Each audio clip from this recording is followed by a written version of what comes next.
Panem and welcome back to my channel. So for today's vlog, we're going to talk about facts about me. Then I'm gonna share with you what my family and close friends knew or know about me. So let's start. So first of all, let's talk about personality. Um, First of all, sabi nila mabait ako. Well, I kinda not disagree or what, pero mabait ako. Since I can't get mad easily, pero madali ako maiirita. That's a fact.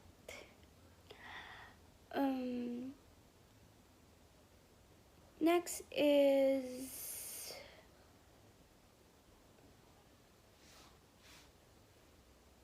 I'm shy. Totally. Mahihain ako at first. Mahihain ako sa una, pero kapag I get comfortable with the person, I get talkative too. Hindi mo ako mapipigilan magsalita kapag close ko na yung tao. So, kailangan ko mag-adjust para sa mga bagong makikilala ko man. That's why I can consider myself as shy person also. Then, personality I got from my parents is mapagbigay. When I was a kid, lagi ko sila nakikitang kung ano yung meron kami, may tutulong kami. Yun yung binibigay namin because that's a blessing and we share our blessings to others. And that's the trait I got from my parents. Even though I have a small amount of money or water, food, I can give it to others as long as I can help and they become happy. That's a trait I got from my parents.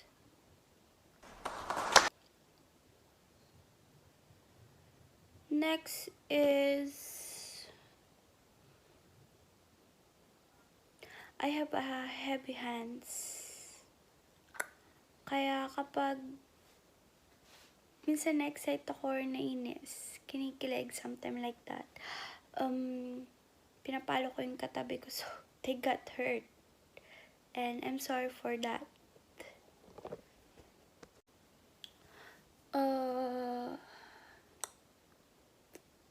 Next is, sabi na sweet ako, but I can't show my sweetness unless you're my boyfriend. Just kidding. They said I'm sweet. Yeah, I'm sweet. Truly not in words, but in action. Kaya ko maging sweet. Maintindihin din akong tao at saka I have a long patience. I don't get mad easily. Kasi, I don't know, baka pinakain ako ng pasensya nung bata ko, pero hindi ako madaling magalit agad.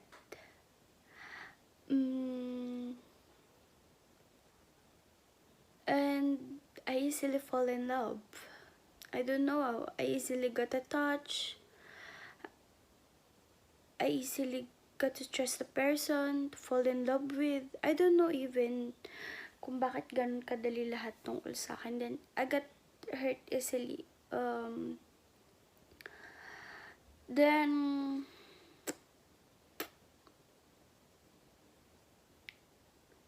you can't say I'm loyal. Because I have had bad mistakes too during high school.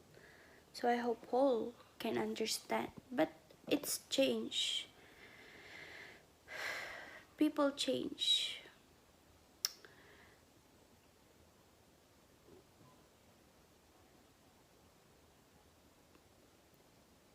And I can easily said that I changed and I became faithful once I'm in love.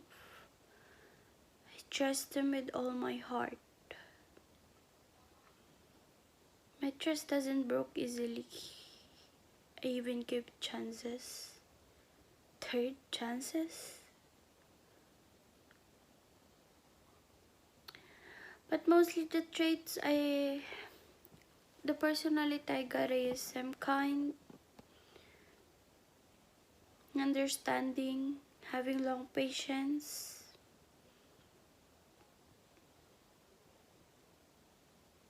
and most of all, generous. I can't even say na kahit walang matira sa akin as long as happy sa lahat ng paligid ko. Because that's what I am. I'm not dependable in my things. Hindi ako nakadepende sa pera, sa bagay. Nakadepende ako sa tao.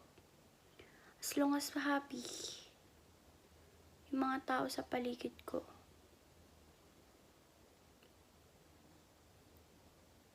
Masaya ako at kaya akong magbigay kahit anong meron ako. Next is what I like. Ang gusto ko lang naman is when it comes to friendship, no one betrays me. No one is plastic about me. I hate ex-best friends calling that. I just want best friend till the end. That's why yung friends ko, konti lang. Come on. Like, in elementary, I have closest friends. Ilan lang sila. 6 o 7. In high school, I have best friends. 5. Oh, I mean 4. Since 5 kami sa grupo. Sa college, I have best friends 2, 2.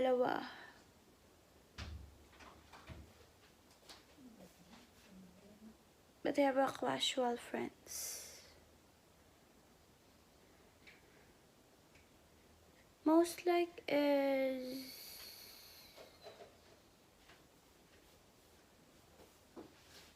hindi ako madali makipag-usap sa tao. Kaya yung mga kaibigan ko kakaunti lang. Yung kaya kong pagkatiwalaan.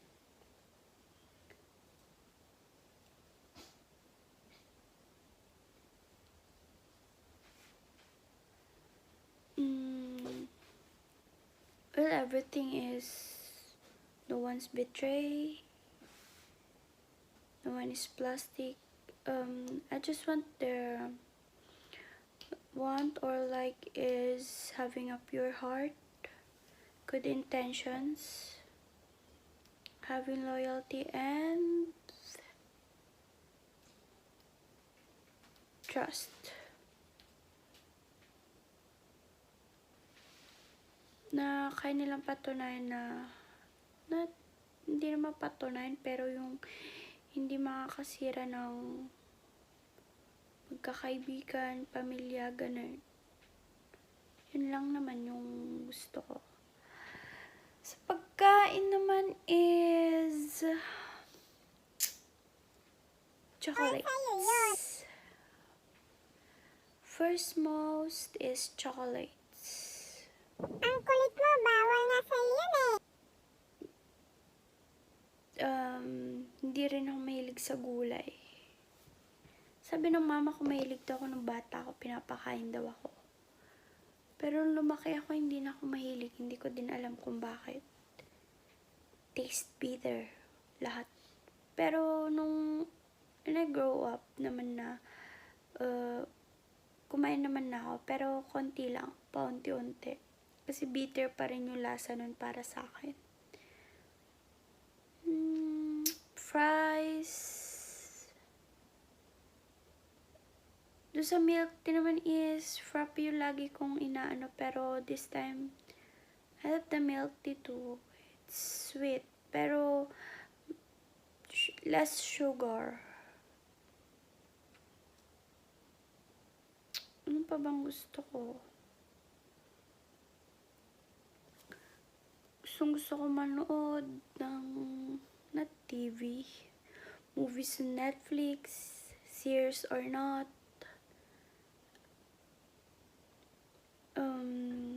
I like listening to music too, but most special I love sleeping and eating. Kaya siguro ako tumaba ng ganito kasi mahilig ako matulog.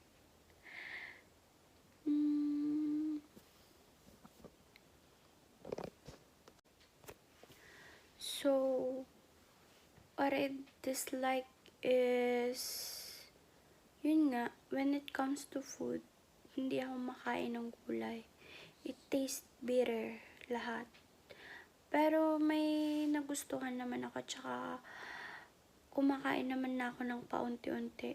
I don't even know why hindi ako kumakain ng gulay. Pero sabi sa akin ng mama ko, kumakain ako nun. Pinapakain ako. Pero nung lumaki ako, hindi ko alam kung bakit ayoko na. Yun lang naman ang ayaw ko sa pagkain.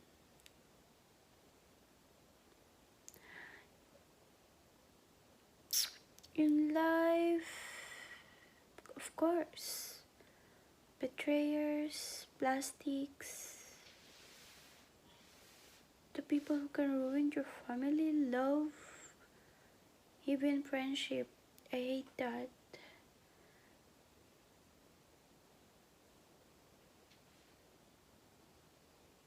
Pero sa awa ng Diyos, di ko pa nararanasan. I don't like betraying my friends or they betray me. Kasi hindi naman ako ganung tao. I don't ruin someone's happiness for my happiness. I don't ruin someone's love for my love. I'm not that selfish.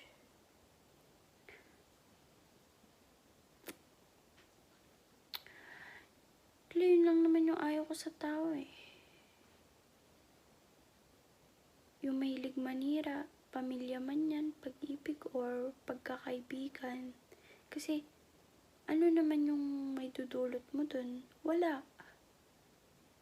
Hindi naman yung imahe mo yun kasi, hindi naman yung imahe na pinagchichismisan or pinagkwekwentuhan nila yung nasisira eh. Yung sa kanila mismo yung nasisira kasi sila yung nagkakalat ng maling balita, ganun. Yun yung ayaw ko.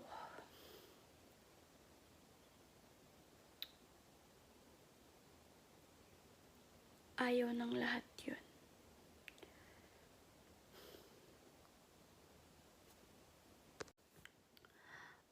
Meron pa is secret keeper. I can be your secret keeper. Lahat. You can tell everything on me. Hindi yun lalabas. I'm not good at advising people who has a problem, pero I'm a good listener when it comes to problems. I can keep it. I won't tell to anyone. Kasi syempre, bakit mo sisirain yung tiwala ng taong nagsabi sa'yo ng sikreto niya tapos pagkakalat mo? That's betraying. So, I can be that also. Good listener, secret keeper. You can trust on me. And I'll keep your trust. So, yun ang alam ko sa sarili ko. Lahat yun. Lahat ng sinabi ko. From effects of personality, likes and dislikes.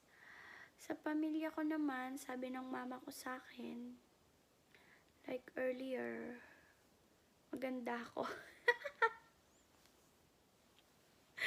Maganda daw ako, tapos, mabait ako. Pero, matigas yung ulo ko. Ang magagawa ko, matigas talaga yung ulo ko. Tapos tamad daw ako. Eh, no. Char. Tumutulong naman ako, pero yun nga, tamad nga daw ako. Sabi din nung iba, yun nga, parehas lang mabait. Ganon. Mostly, mahilig daw ako manakit. Yung kamay ko nga kasi mabigat. Pag kinikilig, ganon.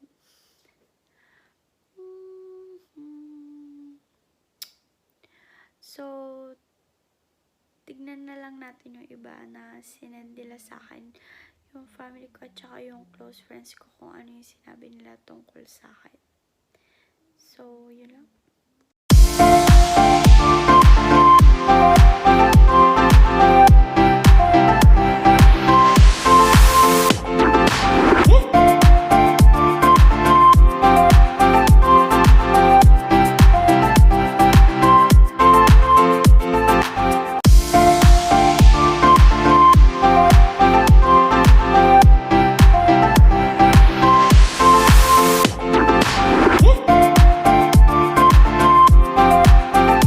So, yun yung nakalagay. Yun yung mga sinabi nila about me.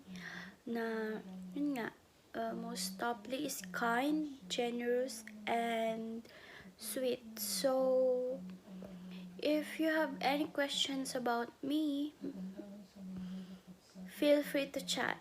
Just kidding. Feel free to chat me if you want to know about me more. That's it for this vlog. Please like, share, and subscribe to my channel. See you in my next vlog. Bye! Peace out!